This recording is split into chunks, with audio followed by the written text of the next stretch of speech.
오늘은 다윗의 성전가라는 제목으로 말씀을 드립니다. 지난 주일에 압살롬의 반역 실패와 다윗의 승리에 대해서 배웠습니다.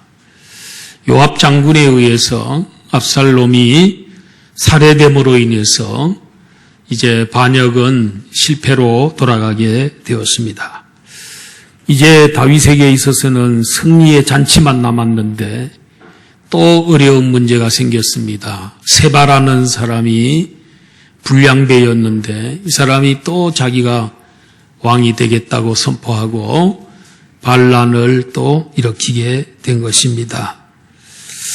또한 거기에다가 3년 동안의 기근이 찾아왔고 또 몇 차례 블레셋과의 전쟁이 있었습니다. 이 세상에 있는 모든 전쟁의 원인을 거슬러 올라가면 그것은 인간의 욕망에서 기인되는 것이고 또 욕심이 잉태한 적 죄를 낳고 죄가 장성한 적 사망을 낳습니다. 이 러시아가 우크라이나를 이제 침공에 들어갔습니다. 그래서 우크라이나가 지금 상당히 어려운 상황 가운데 있습니다.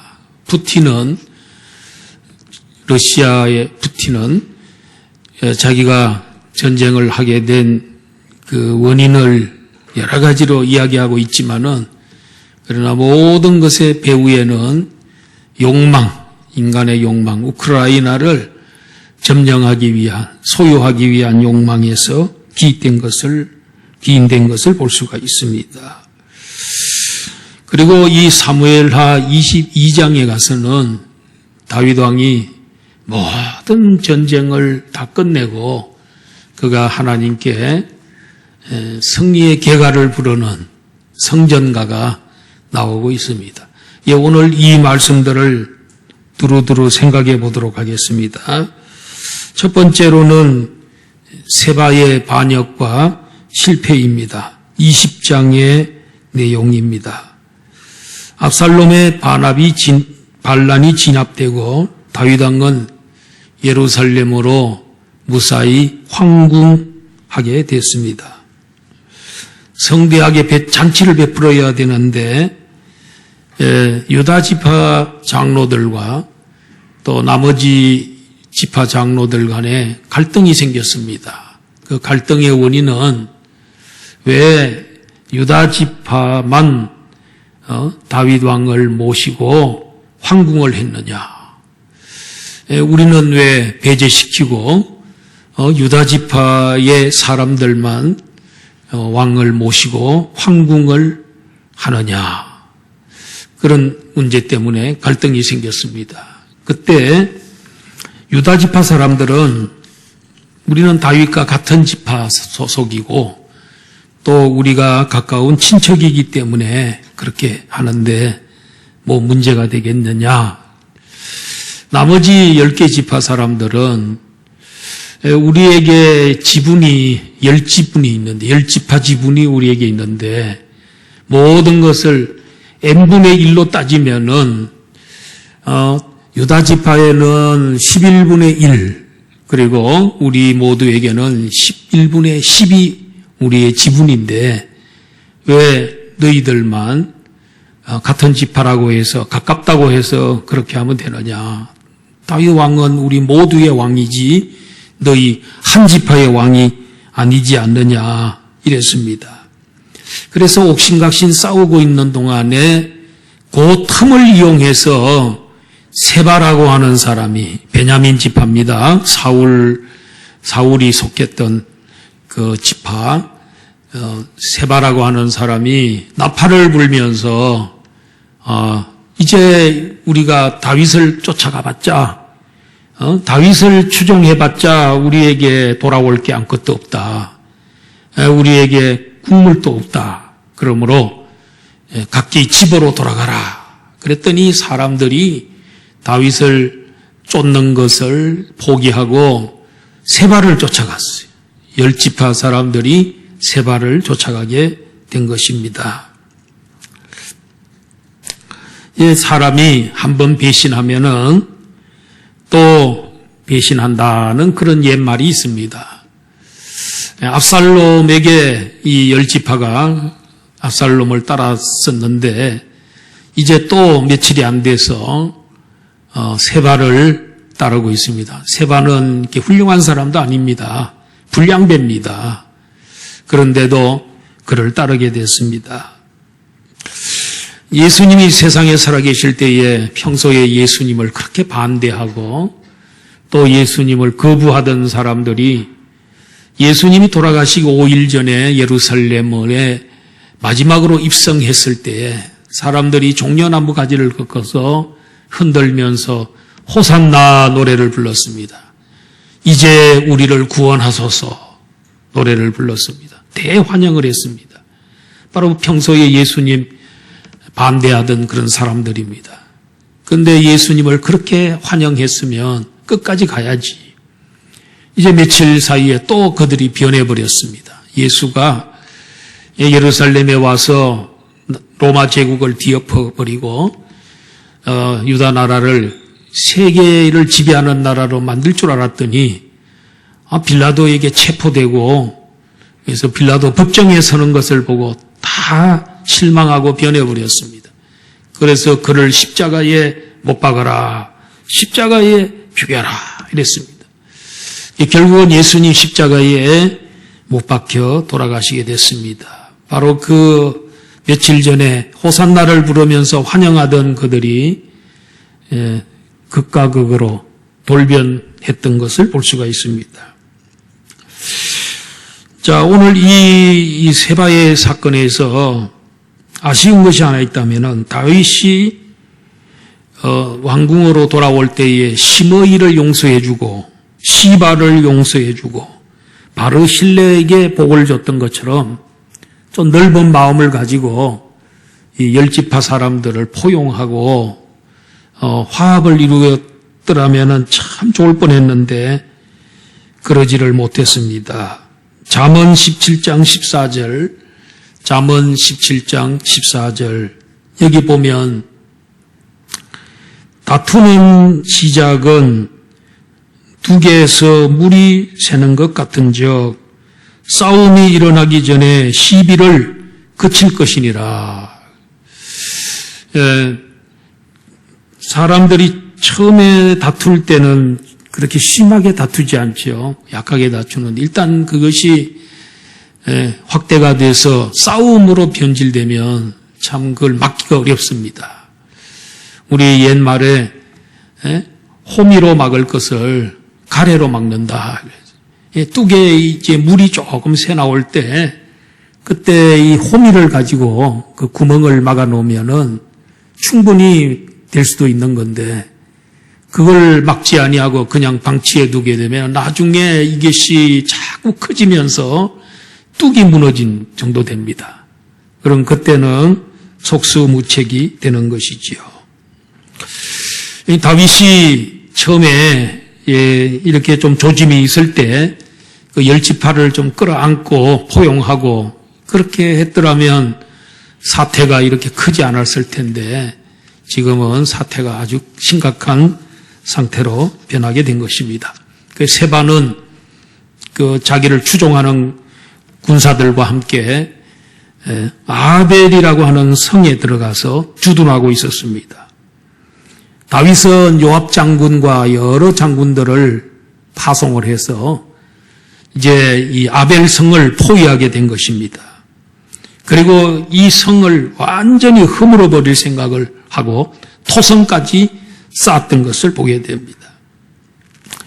이제 이 아벨 성은 뭐 아무런 관련이 없는데 평화로운 성읍이었는데 세바의 군대가 들어오는 바람에 이제 완전히 허물어질 위기에 처했습니다. 그때에 그 아벨성에 아주 지혜로운 한 여인이 있었습니다. 이 여인이 나서서 요압 장군을 만나고 싶다는 겁니다. 요압 장군을 만나가지고 당신이 이 군대를 다 포위해서 아벨성을 완전히 허물어 버리려고 그렇게 하는데 그것은 합당하지 않다. 하나님께서 우리에게 준 이 기업인데 그리고 이 이렇게 오래된 성읍인데 이 성읍을 한 사람 잡으려고 이 성읍을 완전히 다 멸망시키면 어떻게 하겠냐. 내가 이 세바를 목을 베어서 드릴 테니까 이제 물러가라 이랬습니다. 그래가지고 이 여인이 몰래 들어와서 사람들과 상의를 해가지고 이 세바의 머리를 자릅니다.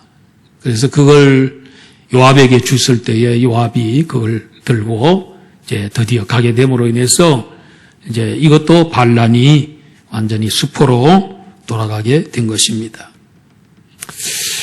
빈대를 잡으려고 초가상간을 태운다 하는 말이 있습니다. 이 한 사람을 잡느라고 이게 아벨성을 완전히 허무는 것은 합당치 않지요. 그런데 이 참 한 여인의 지혜가 결국은 성읍을 살려냈습니다. 그런 여인 하나가 더 있죠. 나중에 다윗의 아내가 됐던 아비가일이라고 하는 여인입니다. 아비가일의 남편은 나발이라는 사람인데 이 사람은 굉장한 부자였습니다. 그런데 한 번은 다윗이 도망을 다니다가 그 집에서 이 양털을 깎는 그런 큰 행사인데 양털을 깎을 때 다윗과 부하들이 가서 도와줬어요. 나발을 도와줬어요. 그런데 나발이 지금 도망 다니다가 배가 고파서 나발에게 좀 먹을 거 좀 달라. 우리가 옛날에 좀 도와준 덕도 있으니까 좀 흑이만 면하도록 좀 도와달라 그랬더니 아주 이런 제하에 냉철하게 거절합니다. 다윗이 아주 그때 화가 났습니다. 이게 은혜를 이렇게 갚을 수 있나.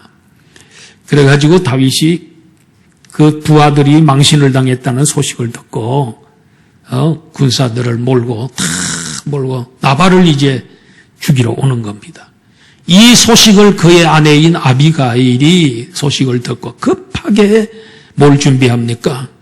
떡을 준비하고 음식을 준비하고 과일을 준비하고 해서 바리바리 싣고 다윗이 오는 길목에 기다리고 있는 거예요. 드디어 다윗이 막 화가 나서 달려오고 있는데 그 앞에 엎드려가지고 절을 하면서 우리 남편 돈은 좀 많은 사람이지만은 아주 구두쇠고 우리 남편 참 나쁜 사람입니다.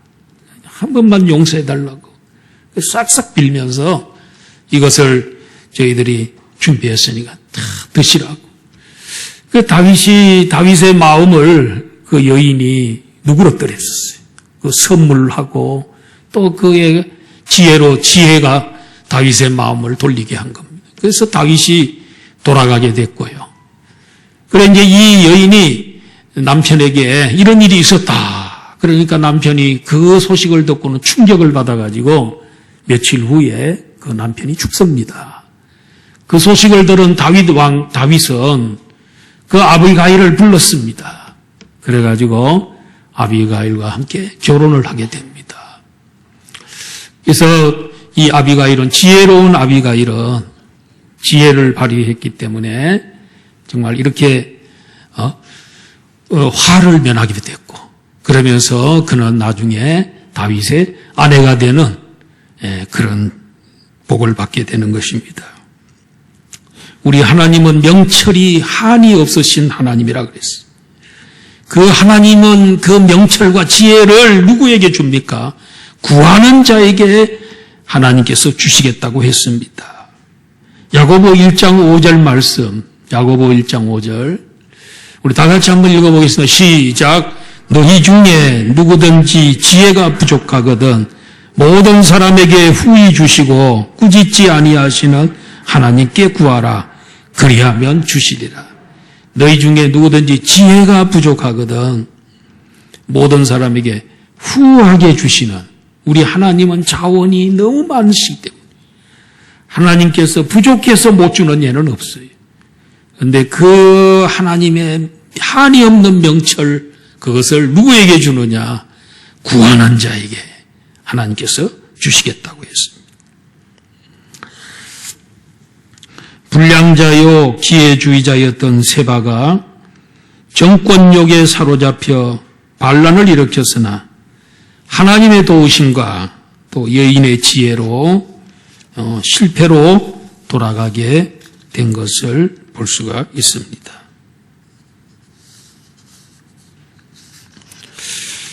예, 우리가 이제 두 번째로 우리가 생각할 것은 3년 흉년의 원인과 그 해결책입니다. 21장의 내용입니다. 다윗 왕 시대에 3년간의 기근이 찾아오자 다윗은 하나님께 간절히 기도를 했습니다. 그랬더니 하나님께서 그 원인이 뭔지를 알려주셨는데 사울과 그의 집안이 기브온 사람을 죽여 살인죄를 지은 탓이다 하고 하나님이 알려주셨어요. 기브온 사람 얘기는 우리 잘 알지요. 좀 거슬러 올라가서 여호수아가 이 가나안 땅을 정복할 때에 예루살렘 지역을 점령하고 있었습니다. 정복하고 있었습니다. 그런데 이 기브온 사람들이 원래는 이제 다 죽어야 될 사람들, 하나님께서는 가나안 7족속을 다 진멸하라 그랬어요. 죽이라 그랬어요. 한 명도 남겨놓지 않고 다 죽이라 그랬어요. 기브온 사람들이 암몬 족속들인데 영락 없이 죽게 생겼어요. 얘들이 머리를 썼어요. 그래서 막 나라에서 온 것처럼 꾸몄습니다. 옷도 아주 허름하게 다 떨어진 옷을 입고 또 음식을 준비해서 왔는데 곰팡이가 난 그런 음식을 만들어가지고 여호수아를 찾아와가지고 우리는 막 나라에서 오느라고 떡이 전에는 올 때는 따끈따끈했는데 곰팡이가 났다면서 옷도 뭐 다 찢어가지고 이렇게 온 거예요. 이 여호수아가 화친을 맺자고 찾아왔는데 그것도 먼 나라에서 왔던 가나안 땅이 아닌 먼 나라에서 왔다 그러니까 다윗이 여호수아가 그런 줄 알고 기도도 안 해보고 덜컹 그냥 조약을 맺었네. 그래 그들을 돌려보내고 난 다음에 나중에 이제 소식을 들어보니까 바로 옆 동네에서 그들이 온 거예요. 그걸 알고 뭐 노발대발했지만은 이제는 뭐 이미 여호와의 이름으로 그들을 죽이지 않기로 평화조약을 맺어놨기 때문에 어떻게 할 수가 없어요. 그들은 이스라엘 백성들은 여호와의 이름을 망령되게 일컬지 말라 하는 이 말씀, 십계명의 말씀을 굉장히 귀하게 여겨서 한번 맹세하고 여호와의 이름으로 한번 선언한 것은 그대로 지켜요. 무슨 일이 있어도 그대로 지키는 거예요. 자, 이렇게 되어가지고 나중에 그들을 불러가지고 이렇게 사람을 속일 수 있느냐 하면서 뭐 도발대발해도 죽이지는 못해요. 그래서 그들을 성전에서 이 물 깃는 사람, 또 장작 패는 사람들, 이런 사람들로 그들 평생 봉사하도록 그렇게 허락을 했습니다. 그런데 이 사울 왕이 그로부터 오랜 세월이 흐른 후에 사울 왕이 요 사람들을 기브온 사람들이 아주 미워요. 그래서 사울과 그의 가족들이 기브온 사람들을 죽입니다. 뭐 다 죽인 건 아니지만은 일부를 죽입니다. 그런데 이제 그런 대로 하나님 명령을 어기고 그게 다 그대로 지나가는 줄 알았더니 다윗 때에 드디어 3년 동안의 기근이 찾아왔어요. 세월이 오래 흘렀습니다. 그런데 이 죄 문제는 아직 해결이 안 되는 거예요. 그래서 하나님 앞에 기도했더니 사울과 그의 집안 사람들이 기브온 사람들을 죽여서는 안 되는데 하나님 내 이름으로 맹세했는데 죽였으니까 그들 때문에 기근이 찾아왔다는 겁니다. 우리 하나님은 보면은 이 하나님의 이 공의가 만족되지 아니하면은 하나님께서 기도 응답도 해주지 않고 비도 내려주지 않고 복도 주지 않는 것을 보게 되는 것입니다. 여러분 우리가 이 공의를 우리의 이 죄에 대한 그 하나님 앞에 벌 받아야 되는데 그 공의를 누가 만족시켜 줬습니까? 예수 그리스도가 하나님의 공의를 우리를 대신해서 죽으심으로써 하나님의 공의가 성취되고 만족된 거죠. 우리가 원래 죽어야 되는데, 우리 모두가 죽어야 되는데 예수 그리스도가 대신 죽어줌으로 인해서 하나님의 율법이 완성되고 하나님의 공의가 세워졌단 말이에요. 그렇기 때문에 우리는 예수님 공로 힘입어서 예수님 대신 공의로 때문에 죽어주심으로써 우리는 오늘 예배를 드리고 은혜를 받고 하나님의 복을 받게 된 것입니다. 엘리야 시대에 엘리야 선지자가 갈멜산에서 승리를 거두고 난 다음에 바알과 아세라 선지자 850명을 끌고 기드론 시내로 가서 그 기브온인가요? 예, 그 기손 시내, 기손 시내에 가서 그들을 다 죽입니다. 하나님의 공의입니다. 그게 우리가 어떻게 인간적으로 생각하면 어떻게 사람을 죽이냐 그래. 하나님은 죽이라 그래. 850명의 바알과 아세라 선지자를 죽여야만이 나라가 살거든요. 그 우상 숭배자들을 없애야만이 된다. 그래서 그 죽이고 나니까 그 다음에 갈멜산에 올라가서 하나님 앞에 기도했을 때에 3년 6개월 닫혔던 하늘문이 열리면서 그냥 소낙비가 큰 비가 쏟아져서 완전 해갈이 되는 그런 은혜가 있었습니다. 하나님께서 공의가 이 해결이 됐을 때 기도할 때에 하나님께서 복을 주신 것을 보게 되는 것입니다. 자, 이사야 59장 1절로 3절 내용 한번 띄워주시기 바랍니다. 거기 보면은 여호와의 손이 짧아서 구원하지 못하심도 아니요 귀가 둔하여 듣지 못하심도 아니라. 기도했는데도 왜 하나님 우리 기도 응답하지 않냐. 우리 하나님께서 손이 짧아서 또 못 도와주는 게 아니다. 또 귀가 둔해서 못 듣는 것도 아니다는. 오직 너희 죄악이 너희와 너희 하나님 사이를 갈라놓았고 너희 죄가 그의 얼굴을 가리어서 너희에게서 듣지 않으시게 함이니라. 이는 너희 손이 피해 너희 손가락이 죄악에 더러워졌으며 너희 입술은 거짓을 말하며 너희 혀는 악독을 내밀이라. 이런 악한 죄 때문에 손으로 죄짓고 입으로 죄짓고 마음으로 죄진 이 죄가 하나님과 너희 사이에 중간에 다 가로막혀 있어서 하나님이 내려주시는 복과 하나님 주시는 은혜와 하나님의 지혜와 능력과 온갖 좋은 하나님의 복이 이 죄 때문에 중간에 막혀서 너희들에게 내려오지 못하고 있다는 거죠. 그럼 어떻게 해야 되겠습니까? 회개만 하면 되지요. 성경에 보면은 사도행전 2장 38절에 보면은 회개하면 죄사함 받고 성령을 선물로 받으리라 그랬습니다. 또 사도행전 3장 19절 보니까 회개하고 죄사함 받으면 새롭게 되는 날이 올 거다. 옛날 번역은 유쾌한 날이 찾아올 것이다. 여러분 유쾌하게 살아갈 것입니까?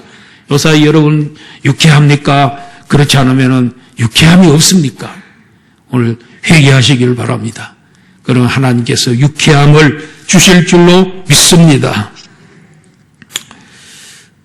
그 다음에 3번, 세 번째로는 다윗의 성전가에 대해서 22장의 내용입니다. 이 다윗이 이 성전가 개성가를 부르게 된 때는 언제입니까? 모든 적들을 하나님이 다 물리치게 해주시고 사울의 손에서 구원시킨 날에, 그를 구원시켜준 날에 이 노래를 불렀다. 그 노래를 언제 몇 월 며칠에 불렀는지는 잘 모르지만 배경은 그런 배경입니다. 근데 이 노래는요, 이 성전가는 시편에 똑같이 있습니다. 똑같은 시편에 똑같이 있는 내용입니다. 이게 몇 편이에요? 시편 18편입니다. 시편 18편하고 여기하고 딱 한 구절이 다릅니다. 그게 뭐냐면 시편 18편 1절에는 있는데 여기는 없습니다. 자, 시편 18편 1절 한번 띄워보세요. 자, 앞에 나왔습니다. 다 같이 한번 읽어보겠습니다. 큰 소리로 시작.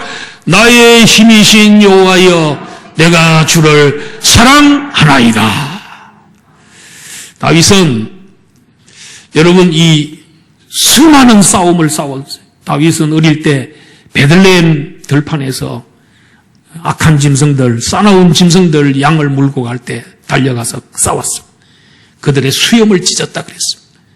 그리고 그때부터 싸워가지고 골리앗과 싸우고, 사울을 피해서 도망다리를 하고 또 싸우고, 그리고 왕이 된 다음에 주변에 있는 국가들을 다 점령하고, 심지어는 다윗의 영토가 저 애굽의 나일강에서부터 저 북쪽으로 유브라데스 강까지 이 통치 지역이 넓을 정도로 모든 나라 주변 지역을 다 정복한 거예요. 근데 어떻게 정복됐냐면 다윗의 개인의 어떤 전술이 좋고 힘이 있어서가 아니고 하나님께서 힘을 주셔서, 하나님 힘을 주셔서 이겼다. 전쟁은 힘이 센 나라가 이기는 겁니다. 러시아가 우크라이나를 지금 점령하는 것도 힘이 세기 때문에 점령하는 것입니다. 뭐 다른 사람들이 꼼짝을 못해요. 미국이 또 하지 마라 하지만 이렇게 대항하기가 어려운 그런 상황이에요. 힘이 없어가 물론 아니죠. 3차 대전이 일어날까봐 미국이 지금 군사 대응을 못한답니다. 바이든이 3차 대전이 일어날까봐 그럴 가능성도 있기 때문에. 그래서 싸우다 보면 핵무기가 왔다 갔다 하다 보면 이제 진짜 3차 대전이 벌어지는 거죠. 그래서 경제 제재만 지금 하고 있는 거죠. 여러분, 전쟁에 이기려면 힘이 있어야 되는데 무력, 전술력, 군사력, 지휘력, 담력, 단합력, 이 모든 역자가 힘력자 아닙니까? 힘이 있어야 전쟁에 이기는데 그 모든 힘을 누가 갖고 계시냐면 하나님이 갖고 계시죠. 그래서 하나님께서 다윗으로 하여금 모든 전쟁에서 이기게 하셨습니다. 백전백승했습니다. 그래서 다윗은 내가 이긴 것은 내가 잘나서가 아니고 내 전술이 좋아서도 아니고 군사력이 강해서도 아니다. 우리 하나님께서, 그 전능하신 하나님께서, 용사이신 하나님께서 도와주셨기 때문에 이겼다. 그러므로 나의 힘이신 여호와여, 내가 주를 사랑하나이다 하고, 우리도 마찬가지입니다. 우리도 지금 눈에 보이지 않지만은 수많은 전쟁을 우리는 치르고 있습니다. 영적 전쟁도 치르고, 그런 모든 전쟁에서 여러분 다 백전백승하셔서 오늘 여기 앉아 있는 겁니다. 나의 힘이신 여호와여, 내가 주를 사랑하나이다. 이런 고백을 다윗처럼 여러분들도 할 수 있기를 축원합니다.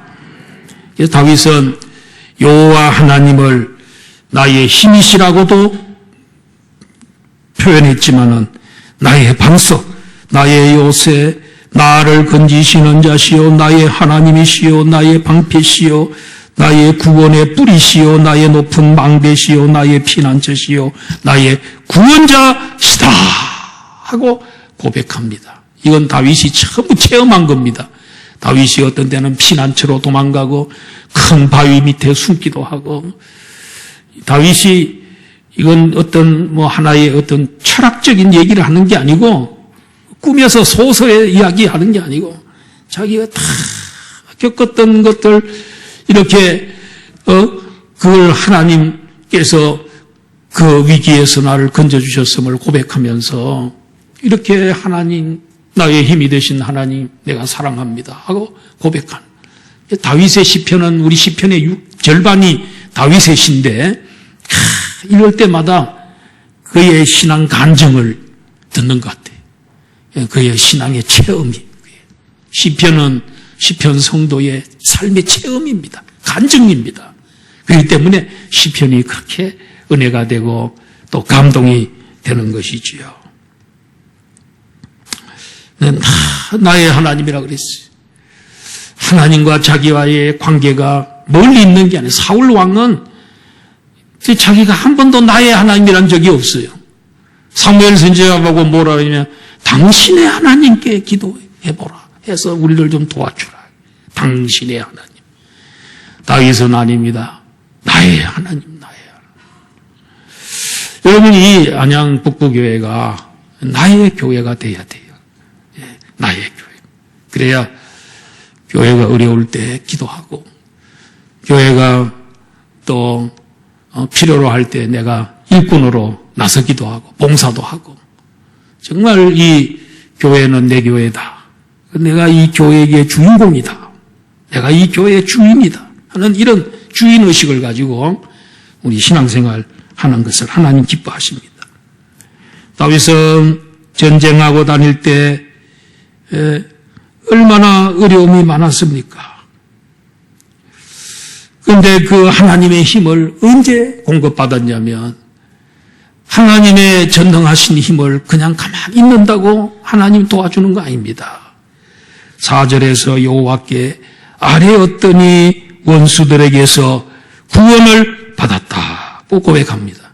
7절에도 보면 환난 중에서 여호와께 아뢰었더니 성소에서 소리를 들으시며 나의 부르짖음이 그의 귀에 들렸도다. 다윗은 어려울 때에 하나님이 알아서 도와주기 아니고 하나님께 이 어려운 문제를 아뢰고 하나님께 부르짖었더라. 그때에 하나님께서 성소에서 들으시고 은혜를 베풀어 주셨다. 여러분, 우리 하나님은 까다로우신 분이 아닙니다. 너희들 내 힘을 공급받으려면 너희들이 학력이 좋아야 돼. 너희들이 잘 생겨야 돼. 그리고 또 돈이 많아야 돼. 이런 적이 한 번도 없습니다. 믿음으로 아뢰기만 하며 믿음으로 부르짖기만. 여러분, 부르짖는데 무슨 돈 듭니까? 부르짖는데 무슨 힘이 별로 듭니까? 예? 부르짖어요. 엎드리기만 하면 됩니다. 그러면 하나님께서 조건과 환경에 맞게 반석도 되어주시고 어떤 때는 방패도 되어주시고 어떤 때는 요새가 되어주시고 하나님께서 어떤 때는 구원해 주시는 줄로 믿습니다. 다윗은 한참 어려울 때 어떤 상황에까지 갔냐면은 사망의 물결 속에 내가 들어있다. 불의의 창수가, 홍수가 불의의 총수가 나를 지금 완전히 점령하고 있다. 소울의 줄과 사망의 올무에 내가 걸려있다. 그랬어. 아니, 하나님께서 어차피 다윗을 도와줄 건데, 또 그런데 들어가지 않도록 미리 좀 막아주시면 얼마나 좋겠어요. 그런 어려움을 겪어야 정말 아뢰고 정말 부르짖는 기도를 합니다. 어려움 없으면 기도 안 합니다. 다윗으로 하여금 시를 남기게 하려고 한 70편이 넘는 시를 남기게 하려고 하나님께서 그런 어려움을 준 게 아닌가. 오늘 이 후대에 그의 시를, 그의 감정을 보고 은혜 받고 그러려고, 어려움 당하는 사람들이 위로받게 하려고 시를 쓰게 한 게 아닌가. 다윗이 하나님께 부르짖어 기도했더니 하나님 어떻게 도와주시냐면 땅을 어떤 때는 진동시키시고 하나님 입에서 불이 나가고 또 어떤 때는 그 광채를 바라고 우레소리, 번개, 바다가 갈라지게 하고 어떤 때는 그 사람을 넓은 곳으로 광활한 곳에 세우기도 하시고 그렇게 도와주셨어요.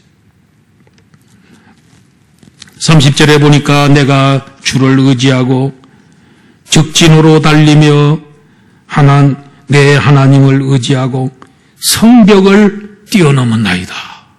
어떤 때는 기도하고 정말 이 성벽 어떤 성벽이 얼마나 높은 담입니까? 그것도 막 그냥 껑충껑충 뛰어넘는 그렇게 하나님이 도와주더라고요. 초자연적인 그런 능력을 줘가지고 내 걸음을 넓게 하셨고 내 발이 미끄러지지 않게 하셨나이다. 여호와의 사심을 두고 나의 반석을 찬양하며 내 구원의 반석이신 하나님을 높일지로다.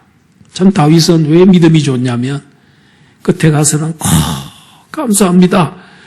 우리 하나님을 찬양합니다. 모든 시가 찬양과 감사로 끝나는. 자, 얼마나 멋있는 신앙입니까? 오늘 여러분, 감사하는 신앙, 찬양하는 신앙이 수준 높은 신앙입니다.